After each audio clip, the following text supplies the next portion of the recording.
Hola, ¿qué tal? Mi nombre es Juan Ramón Reynoso Romo, estudiante de la maestría en Ingeniería Mecatrónica en el Centro Universitario de los Valles. En esta presentación vamos a ver lo que es un diagrama de bloques de un sistema embebido para electrónica de potencia. Bien, para este tipo de sistemas se divide en dos partes, lo que es la parte de control y la parte de potencia. En la parte de control encontramos todo lo que son la electrónica, señales de entrada, salida, protocolos de comunicación, sensores, sean analógicos o digitales, acorde al tipo de sistema que se está manejando. Y también es el encargado de mandar las señales de control al sistema de potencia. Por su parte, el apartado de potencia se encarga de los equipos de fuerza, de alto consumo tanto de corriente como de un alto voltaje. Ejemplo de estos son, por ejemplo, los motores eléctricos. Como se va a ver más adelante en esta práctica, puede ser un motor de 12 volts, pero ya a nivel industrial pueden ser motores eléctricos trifásicos a 460 volts, entre otros ejemplos.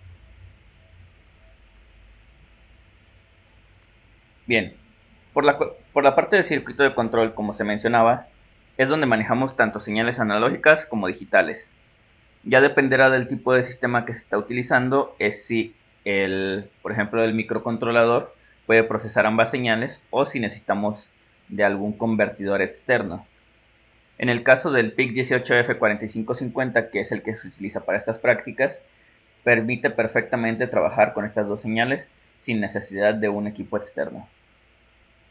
Adicionalmente vamos a estar viendo también lo que es el protocolo SPI, tanto con maestro como esclavo, únicamente teniendo uno de cada uno. Sin embargo, este tipo de comunicación permite tener múltiples esclavos, seleccionando cuál va a interactuar por medio del puerto SS.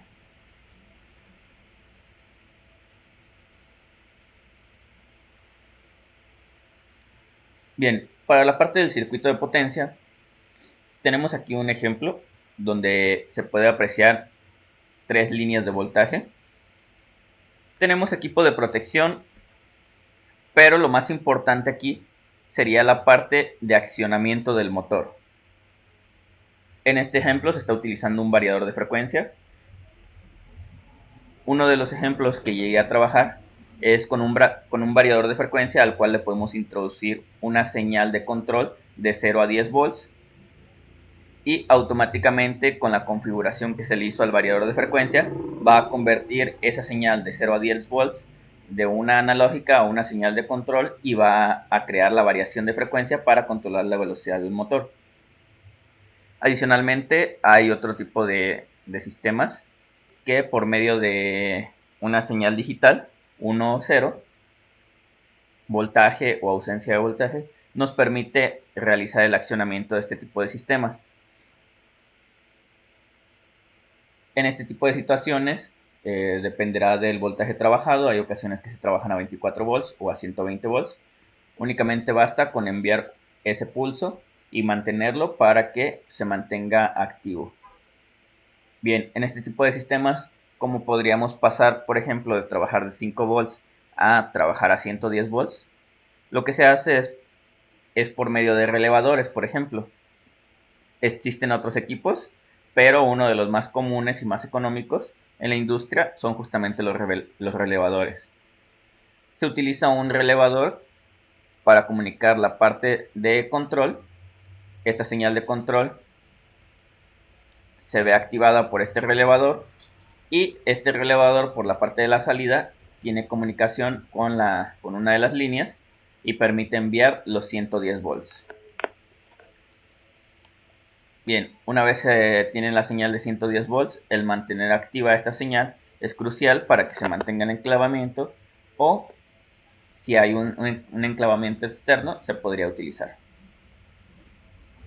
Adicionalmente, cabe mencionar que aunque hay sistemas de relevadores muy buenos, la realidad es que su consumo puede exceder la capacidad de, por ejemplo, un microcontrolador. En este tipo de situaciones se utilizan en ocasiones otros tipos de sistema, como son los optoacopladores, que por medio de haces de luz pueden transmitir esta señal de control. Lo que hace es, internamente tiene un LED Del otro extremo tiene un receptor que funciona como parte de un transistor. Este transistor suele tener mayor capacidad, se alimenta externamente y nos permite aislar lo que sería el microcontrolador de esta parte que va a alimentar el relevador, y el relevador a su vez nos permite aislar de la parte de potencia. Los elementos que se van a utilizar para el circuito que se plantea es un motor de corriente directa de 12 volts. Como se comentaba anteriormente, hay muchos circuitos de protección y de aislamiento, tanto de la parte de control como de potencia, que se pueden utilizar. Sin embargo, para este tipo de diagrama y para este proyecto planteado, no se requiere la gran mayoría de ellos.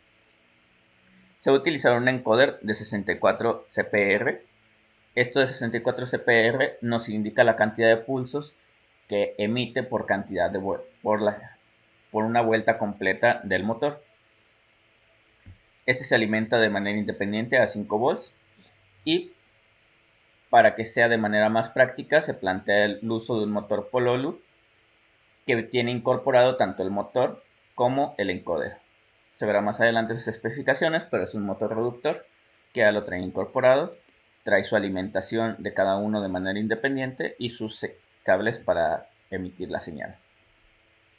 Adicionalmente se va a utilizar un puente H, que es el circuito integrado L298. Este circuito integrado nos permite controlar hasta 2 motores. En esta ocasión, como nada más es un control de velocidad, se va a utilizar únicamente uno de ellos. Viene en conjunto con int 1 y 2, out 1 y 2, y adicionalmente viene con int 3 y 4 y out 3 y 4 con sus respectivos enable. Bien, en las entradas int 1 e int 2 vamos a introducir señales de voltaje o de tierra para determinar el sentido de giro del motor, y adicionalmente en el enable vamos a introducir un PWM para determinar la velocidad a la que va a girar este motor. Vamos a utilizar dos PIC 18F4550. Uno va a ser para mostrar información, recibir información de un potenciómetro como señal analógica, y como señal de salida hacia el puente H. Adicionalmente se va a tener otro PIC que va a ser el encargado de realizar la lectura del encoder y estársela transmitiendo al primer PIC cuando éste lo solicite. Para ello vamos a utilizar un protocolo SPI en el cual el primer PIC va a funcionar como maestro y el segundo como esclavo. Como se mencionaba, vamos a utilizar un potenciómetro para introducir una señal analógica, y esto nos va a determinar la velocidad a la que debe de girar el motor. Finalmente vamos a utilizar un display 7 segmentos. Bueno, en la práctica se menciona nada más uno. Se está planteando el uso de dos para poder mostrar más información en valores hexadecimales. Bien, este es el motor Pololu que se plantea utilizar. Es un motor reductor con encoder incluido. En esta ocasión vamos a estar utilizando el que tiene proporción 51, dándonos una velocidad máxima de 200 revoluciones por minuto y con un consumo de 0.15 amperes o 150 miliamperes. Como se puede observar, este motor es a 12 volts, por lo que necesitamos aislar la alimentación de este motor con la de los microcontroladores, ya que si llegamos a conectar voltajes entre ellos, podríamos llegar a quemar los micros. Bien, adicionalmente, este motor trae incluido un encoder de 64 CPR o cuentas por revolución, que sería una de las traducciones más cercanas a lo que da su significado en inglés. Viene conectado al eje de motor y cuenta cuántos flancos de subida y bajada da. Está desfasado el canal A y el B para poder determinar por medio de ese desfase y cuál comienza primero, si va en un sentido o en el otro. Por parte del puente H vamos a utilizar esencialmente lo que serían los puertos 2, 3, 4, 5, 6, 7, 8 y 9. Los puertos 2 y 3 nos van a dar las salidas hacia el motor. Se etiquetan como salida 1 y 2 ya que no indican en sí una polaridad, dependiendo el sentido que le indiquemos por medio de input 1 y 2 que se encuentran en el puerto 5 y 7, será que va a tomar un sentido u otro. Adicionalmente, tenemos el puerto 4, por medio del cual vamos a realizar la alimentación que queremos utilizar hacia el motor, que en este caso van a ser 12 volts. Como ya se mencionaba, por medio del puerto 6, que es el Enable A, nos va a permitir introducir un PWM y regular la velocidad de giro del motor, en conjunto con el input 1 y 2, que nos van a dar el sentido de giro.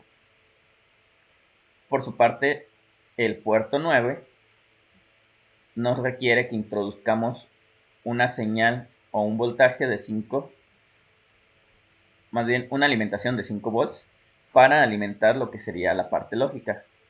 Esto es indispensable para que puedan accionarse las entradas y salidas del L298. Por su parte, en el PIC 18F4550 vamos a hacer uso de los diversos puertos para obtener las entradas, la entrada analógica, las salidas digitales para los displays 7 segmentos, la comunicación SPI, así como señales digitales de salida para controlar el sentido de giro del motor y una señal PWM para controlar la velocidad de giro. El protocolo SPI nos va a servir para comunicar el maestro y el esclavo. Como se mencionaba, el PIC principal que va a estar mostrando información en los displays 7 segmentos, recibiendo la señal del potenciómetro y proporcionando la señal de salida para controlar el motor, va a ser el maestro. Y por su parte vamos a tener también el esclavo, que va a ser encargado de leer las señales del encoder. Aquí se puede ver un poquito de cómo es la transmisión de datos cuando se realiza desde el maestro o cuando se realiza desde el esclavo, teniendo en cuenta que siempre está la señal del reloj para la transmisión de datos y la señal SS que habilita al esclavo para estar realizando la comunicación. Por su parte tenemos lo que es el ciclo de trabajo o el PWM, va desde 0 a 255 y sus proporcionales en todo este rango. Como se ve, su tiempo de trabajo siempre es fijo, únicamente varía la cantidad de tiempo o el ciclo útil de trabajo que se encuentra en 5 volts. Acorde a este tiempo que se encuentra en 5 volts es que realiza la variación para la alimentación del motor. Por su parte, el potenciómetro necesitamos alimentarlo con 5 volts por un extremo, con una señal a tierra en el otro, y la parte central nos va a dar una señal analógica. El potenciómetro, al girarlo, va variando su resistencia, y esta misma resistencia es lo que nos termina entregando una señal analógica.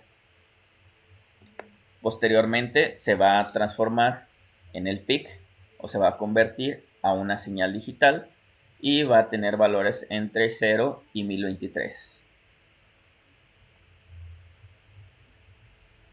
En los displays 7 segmentos podemos brindar información de manera hexadecimal, yendo desde el 0 hasta la F. Voy a buscar implementar dos displays 7 segmentos para poder brindar información de 0 a 255, tratando de crear una relación entre estos valores y la velocidad del motor. Se puede apreciar el cómo están seccionados los distintos apartados del display. Cada uno de los LEDs corresponde a cada una de las terminales de entrada para la alimentación del mismo. Y por la parte central, que no está etiquetado con ninguna letra en la imagen de la derecha, sería donde se alimenta la señal a tierra. Bien, este es el diagrama de bloques de control de velocidad de un motor DDC propuesto, en el cual podemos ver la división entre la parte de control y la parte de potencia. En la parte de control tenemos la lectura de las señales del encoder hacia el PIC 18F4550 esclavo, la comunicación SPI entre el maestro y el esclavo para estar mandando la solicitud de información y que el esclavo le reciba con las lecturas del encoder. Adicionalmente, como se había mencionado, el maestro va a tener dos displays 7 segmentos para mostrar información de manera hexadecimal a lo correspondiente a valores de 0 a 255. Por su parte también tenemos el potenciómetro, que va a funcionar como una entrada analógica que posteriormente va a ser procesada a una señal digital de 0 a 1023. Y como salida del PIC maestro vamos a tener las señales de dirección que se van a inyectar en int1 e int2 y el PWM que nos va a determinar la velocidad. Por la parte de potencia tenemos lo que es el puente H, que sería el L298, y como se observa vamos a tener el int1, int2, el enable A, así como su alimentación y la señal del encoder. Bien, en las señales int1 e int2, ¿qué nos determina el sentido? Nos determina la combinación de estas señales. Cuando es 0, 0, el motor se encuentra apagado, no va a girar hacia ningún lado independientemente del PWM que le inyectemos. Cuando la señal es 0, 1, va a girar en un sentido, y cuando la señal sea 1, 0, va a girar en el otro sentido. Y por ningún motivo debemos nunca inyectar la señal 1, 1, porque esta señal no está considerada y podríamos llegar a incluso dañar el circuito integrado si algo no funciona correctamente. Como se mencionaba, en la parte de control vamos a tener lo que son nuestros dos PICs, tanto maestro como esclavo, para realizar esta comunicación SPI por medio del protocolo serial, por medio del protocolo serial.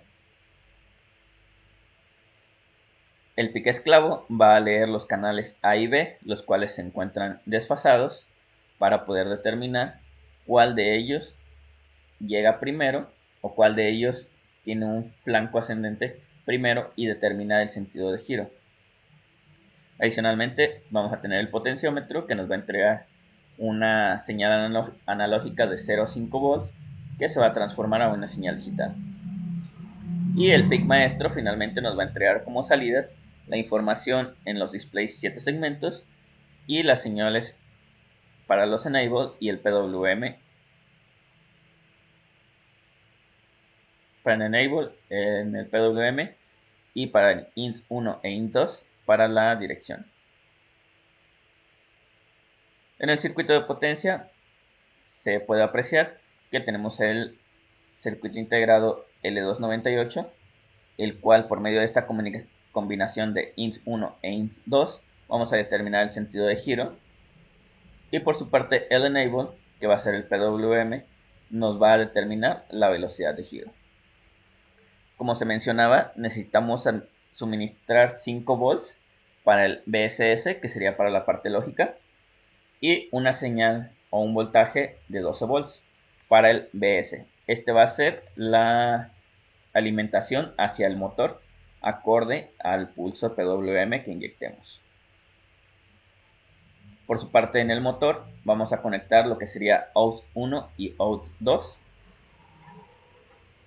Por medio de ellos se va a hacer la conexión del positivo y el negativo con la alimentación externa que se está teniendo, que sería de 12 volts, acorde a la señal del puente H.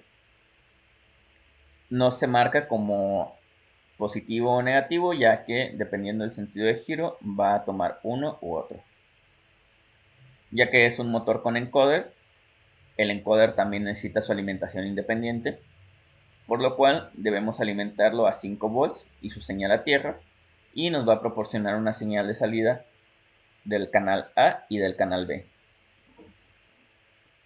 dando como resultado la conexión de la parte de control con la parte de potencia, aislando estos dos circuitos y evitando que uno dañe al otro, pero teniendo siempre esa comunicación para realizar el control. Eso sería todo de mi parte y agradezco mucho la atención.